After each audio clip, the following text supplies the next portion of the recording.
Okay, Robbie, I'll start off by showing you the ingredients that I use to make 2 loaves of white bread, okay?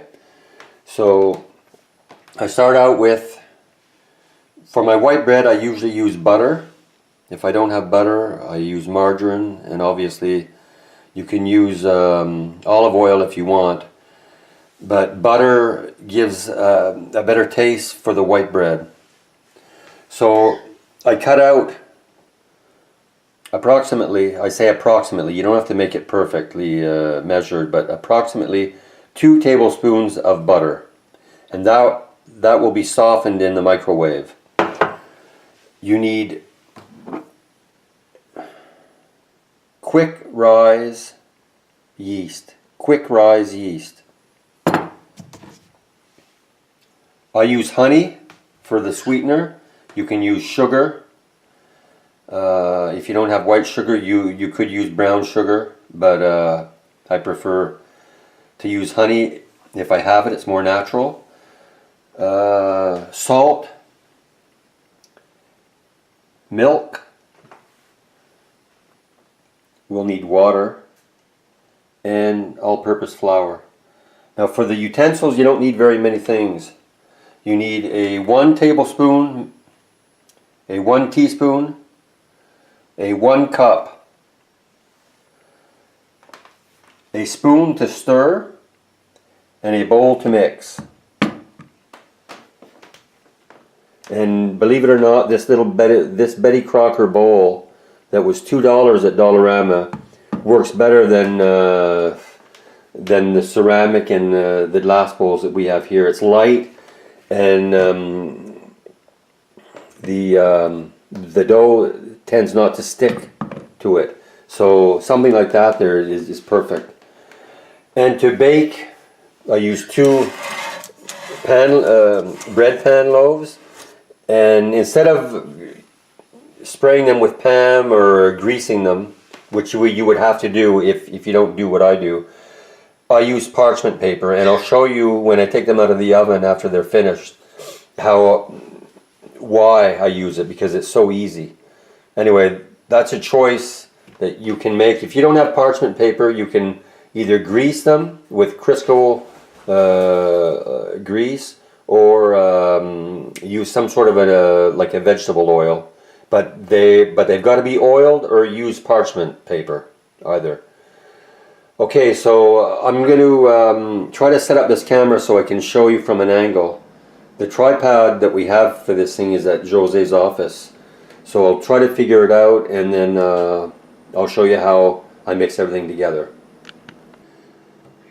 Okay, so I can't figure out a way to hang this thing so you can see what I'm doing.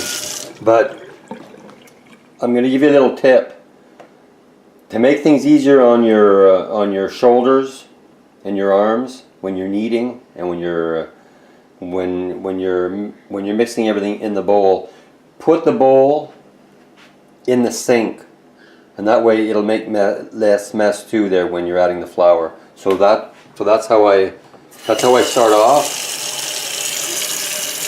Get your hot water from the tap, just ordinary hot tap water. Fill up 1 cup. Okay, 1 cup of hot water. Put that in there. Now,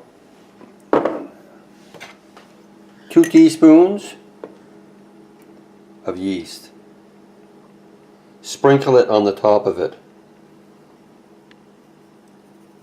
because you want those little grains to sort of dissolve. Not sort of, you want them to dissolve. 2 teaspoons, sprinkle on top. Don't clump it in, just sprinkle. Okay?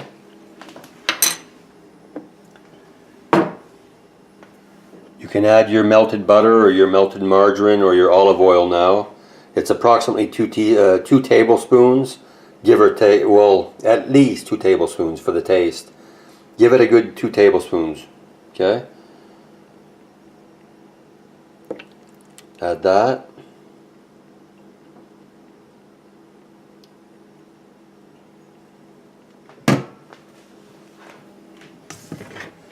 Honey, approximately the same, around 2 tablespoons.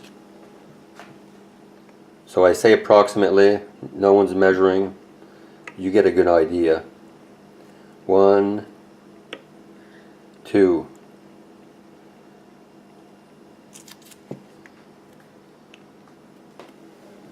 Okay. Now, for the salt, I'll have to put down the camera for a second. 1 tablespoon of salt. I don't know if you'll be able to see this or not. Hold on. I guess maybe you can. Sort of. 1 tablespoon of salt.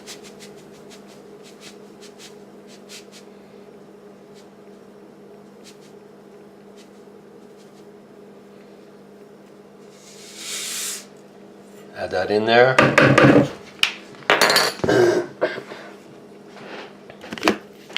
Now,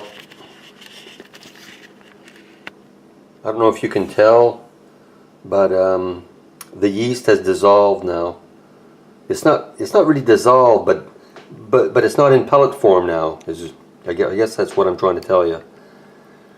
So now that it's sort of liquefied, you just mix that all up, mix it around a bit. Then you add your milk. Your milk and your water is the same quantity, so it's 1 cup of milk.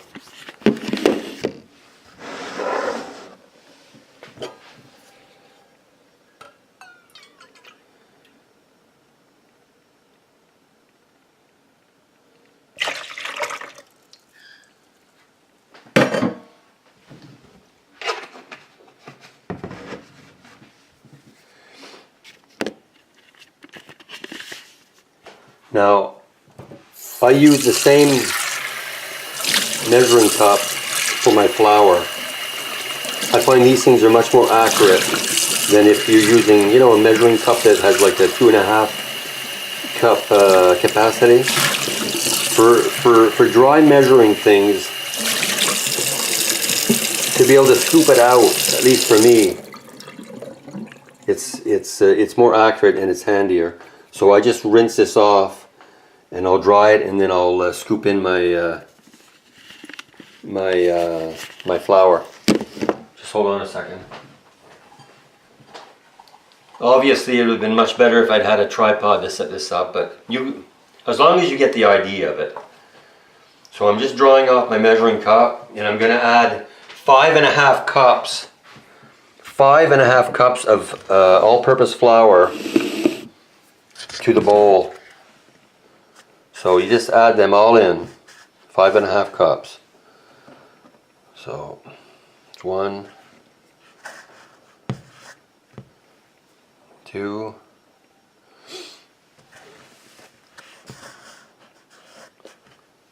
3,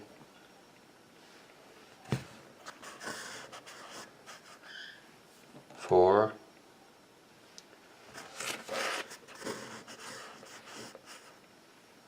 5.5.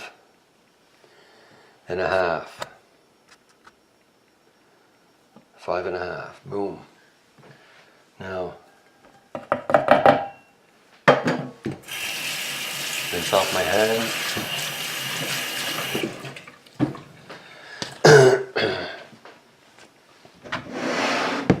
Mixing that, you don't knead it at first because you got to mix it in with the liquids first before you can even, I mean, you can even start trying to even think of kneading it.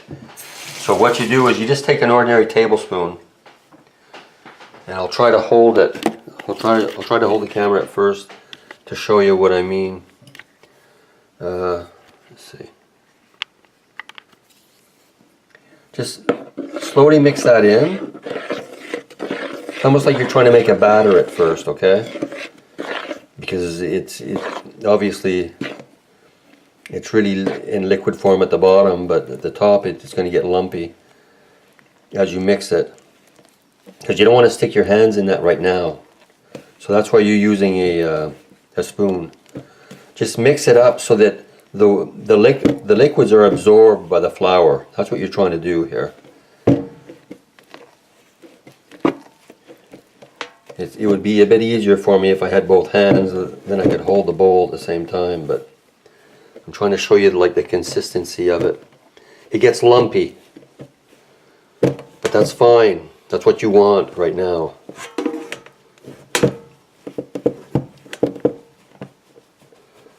Okay, now I'm just going to put down the camera for a second because I have to clean off my spoon.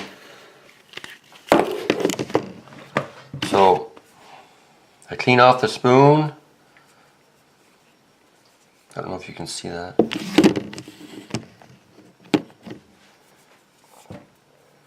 Clean off the spoon. Now, what you do is, you take your fist. Well, at first, I don't take my fist. You take your hand, and you kind of try to blend it all in together with one hand.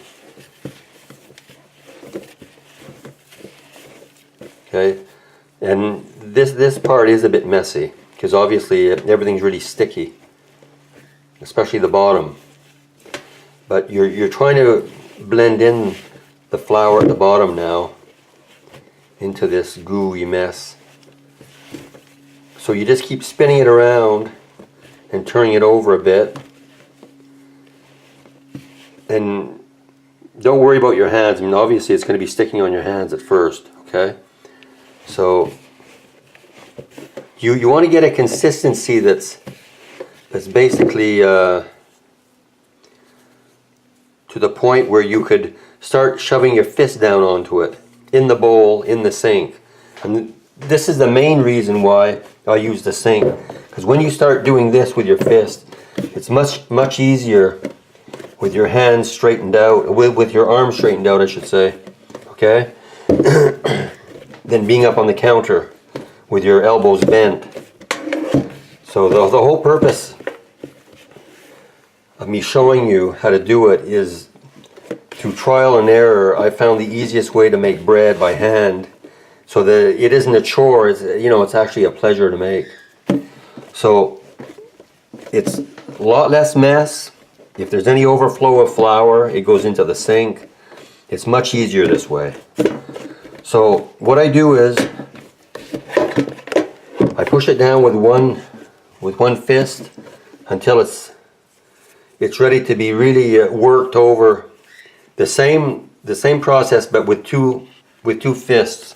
So what I'm going to do is I'm going to put this down here because I can't obviously hold it. I don't have three hands, right? So now what I do, unfortunately I can't show you, is I'm pushing down with one fist at a time, and I'm spinning. I'm twisting my fist in the dough so it helps knead it. And the more that you do this, the more efficient you get at it. Because you want to get it so that it's basically picked up all of the flour that's in the bowl so that you can continue kneading on the counter. You don't have to pick it all up, all the flour, but I'm saying, 99% of it there. So you just do this for a minute or two. You push down with each fist and you twist as you're pushing down.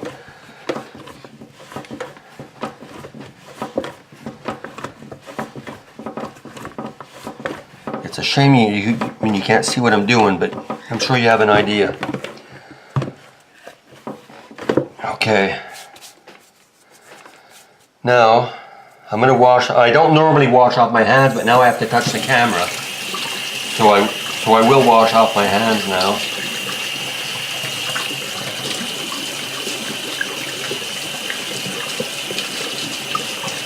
I don't normally wash off my hands because now I'm going to take out the lump and I'm going to start actually kneading it on the counter. But I'm going to move everything out of the way because I'm not doing it the way that I normally would there because I'm filming.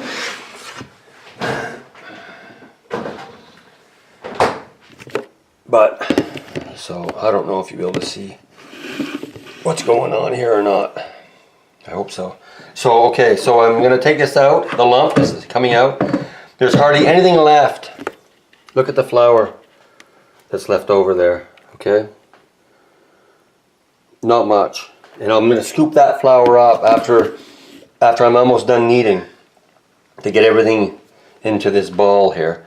So, you see it's all come out as one lump. But now you're going to start kneading. So what I do to knead it is you roll it. You roll it slowly at first.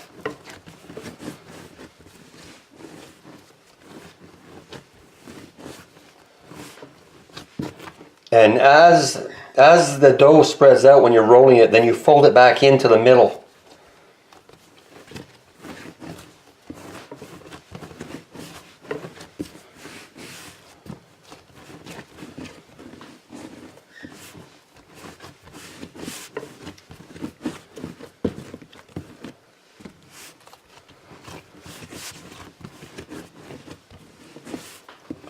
This takes, from a physical standpoint, this is the part that takes a bit of effort, okay? So you're going to be doing this. You want to be able to do it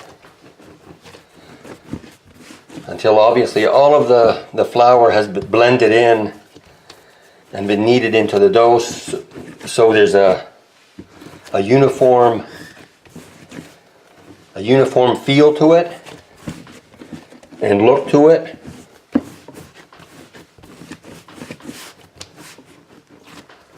It takes probably about 8 minutes to do a good job, okay?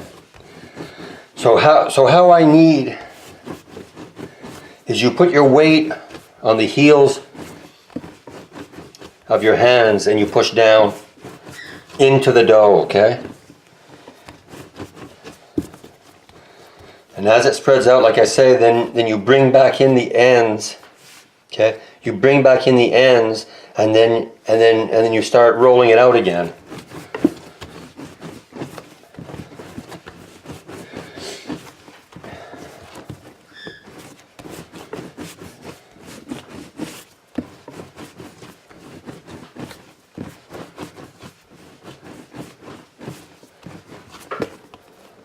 You see? Folding in the ends and then rolling it out.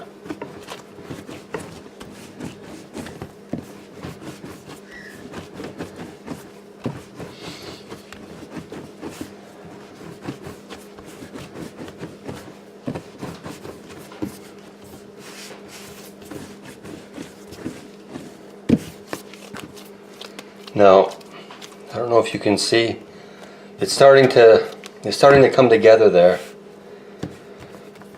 It isn't ready yet though. But you see, I mean, it's actually looking like dough now.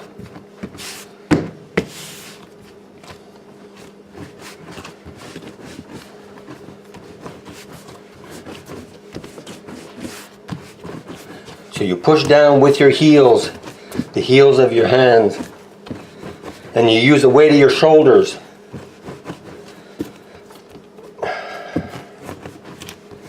You keep rolling it out and then folding it back in.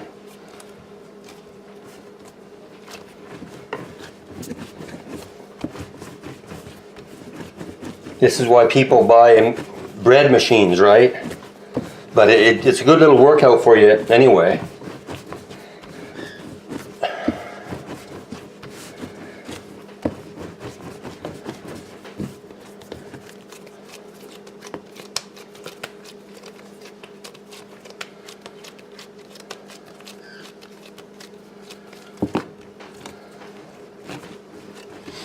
Depending on the humidity in the house, I mean, it's almost unbelievable to think, but when I measure all of my liquids and my flour, you know, pretty exact, it varies.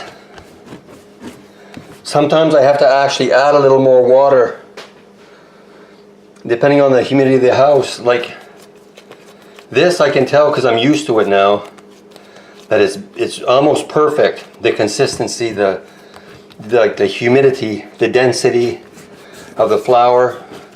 So I'm not going to actually add the rest of this in there.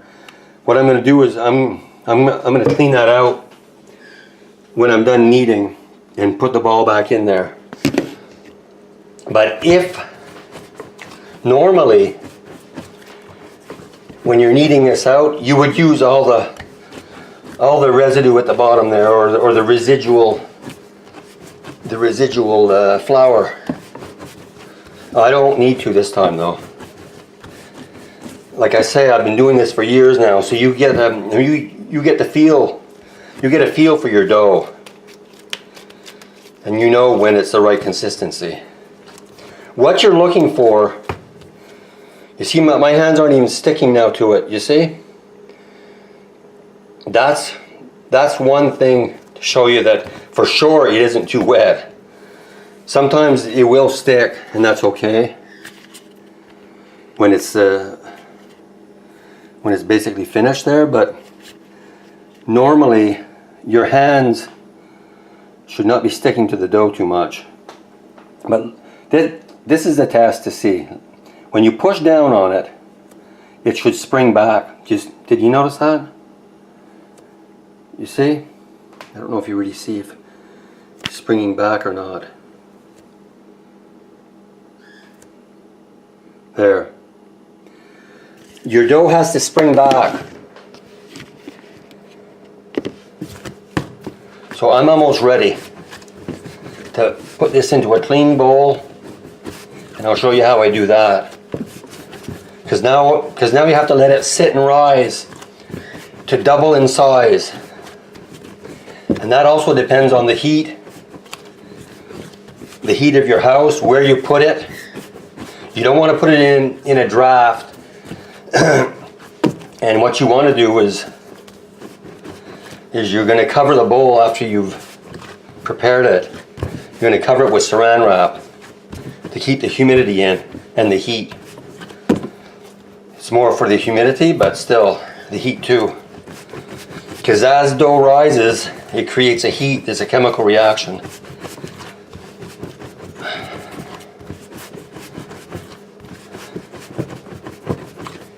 You can't over knead your dough, and the more that you knead it, the more supple it gets. I guess that's the word, I don't know. But for sure you want it to be well kneaded. So like I said, about a good around 8 minutes. You don't want to see any dough that's like with dried flour. Obviously you want it consistent all the way through. Okay, so that's finished. That's ready to rise. And what I do is, what you can do is, I don't know if you can really see, is I'll fold the dough under, and that way it makes kind of a ball. Okay, you make a tight ball. Okay, by folding it under and pushing it in, so it ends up like this. Ends up like that. Okay. Now that's a ball that will be for 2 loaves of bread. Now I'm going to rinse this out first and prepare it. And when I say prepare it, what you do is, once the bowl is clean and dried, you want to add a little bit of oil, just a little bit. Olive oil or vegetable oil, any kind of oil there, any kind of edible oil. You want to just add more than a drop. I would say maybe a half a teaspoon to a teaspoon. And what you're going to do with that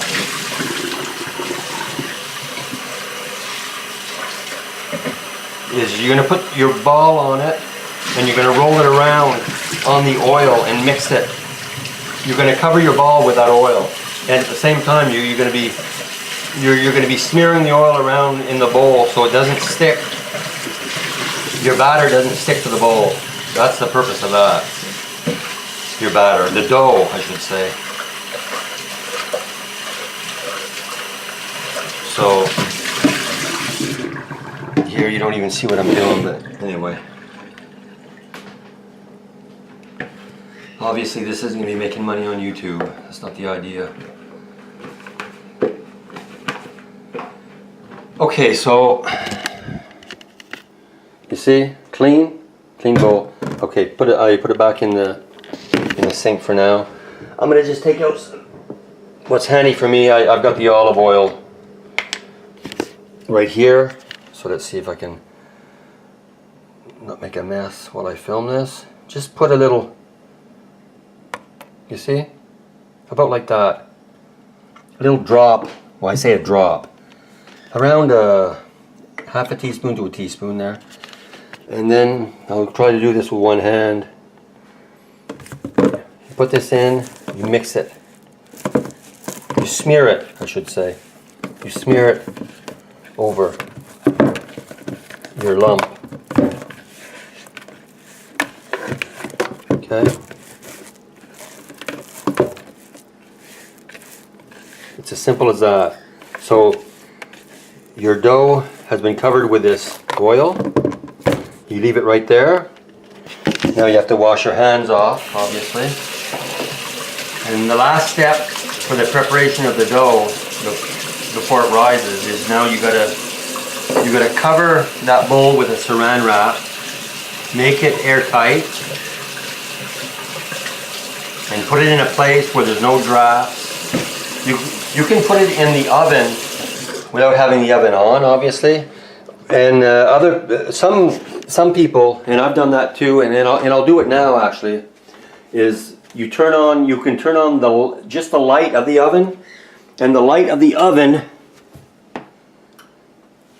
will create some heat to help the dough rise quicker. So I don't know if you'll be able to see. Let's see.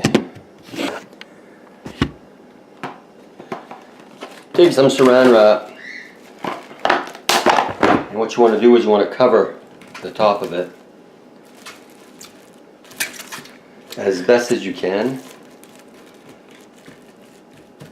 Like I say, to keep the moisture in and the heat in so it rises. That's the purpose of it. And it rises, as it rises, your dough doesn't dry out. So there, you see it?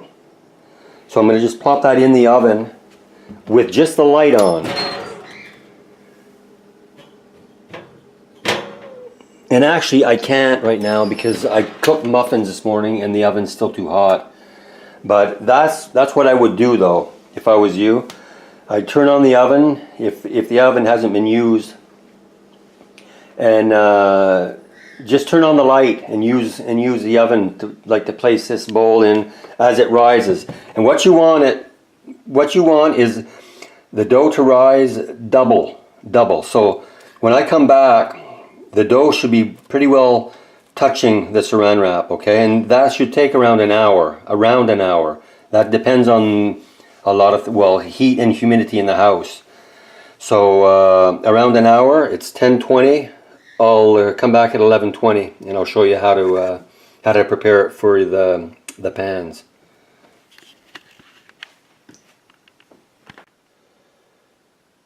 Okay, Robbie, so it's been a little over an hour, and it's my dough has risen around halfway, around double, I should say. It's doubled in size. So now I'll show you what I do.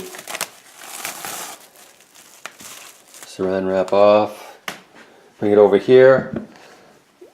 If you don't have a scale, a kitchen scale, you'll have to go by judgment, because what you want to do is you want to separate that dough evenly into two lumps. So what I'm going to do is, first off, remove the air.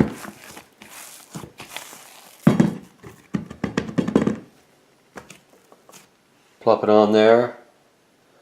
So 1446, so 723 grams. I'll just put this down here for now. So I'm looking for 723 grams for each loaf to make them even. Like I say, if you don't have a scale, a kitchen scale, if your mother doesn't have one, it's not the end of the world, but it's nice to get even loaves. About 721, good enough. So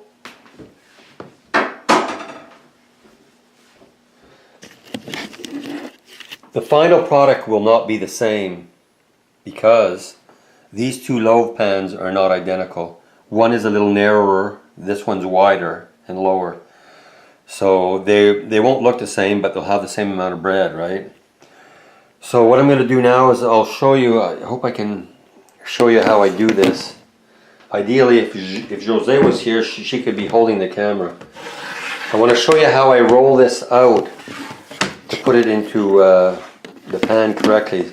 This is actually a pretty important process here to make the bread look like a loaf of bread and for it to rise correctly in the pan.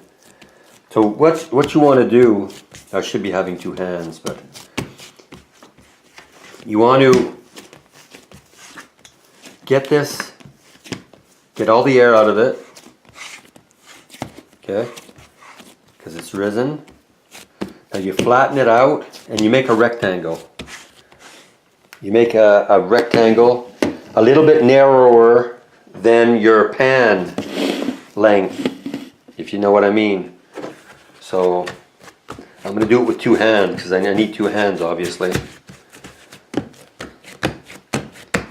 And I'll show you without hopefully not getting the camera all gooey or greasy or whatever. I'll show you what I'm talking about. Okay, my hand's not too bad. So I've made a flat rectangular shaped piece of dough that's a little bit narrower, okay? A little bit narrower than the pan itself. And what I'm going to do is I'm going to roll that. I'm going to roll it. I'm going to roll it and then pinch the seams. Now, I don't know how I'm going to show you how I can do this. I don't know. So, I don't know if you can actually see, let's see, what I'm doing, but I'm going to roll it and make it into a log by rolling it. Now, you see what that looks like? But the bottom, you see, by rolling it, you have to pinch those seams together. That's important. Okay? And I usually do this with two hands. Obviously, it's going to be a lot easier with two hands. But you pinch the seams together.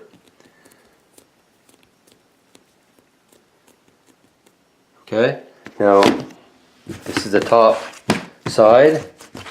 And when you roll it, you'll notice that it comes, it lengthens itself out a bit. So what I do is I just push it evenly so it's a bit shorter. Okay? So then it fits nicely into the pan itself, and it'll expand lengthways and widthways. Now let's see if I can show you what I mean. Okay? I mean, that's not perfect, but it gives you a good idea. So I'm going to do that with both of them. Other one.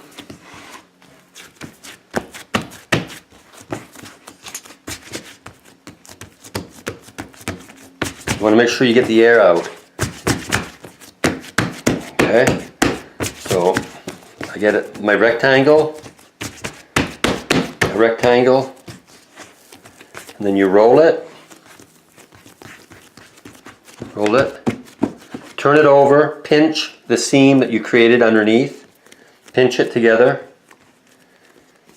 okay, then put it back on the top side, and then push both ends towards each other to shorten it again, so it'll fit nicely into the pan.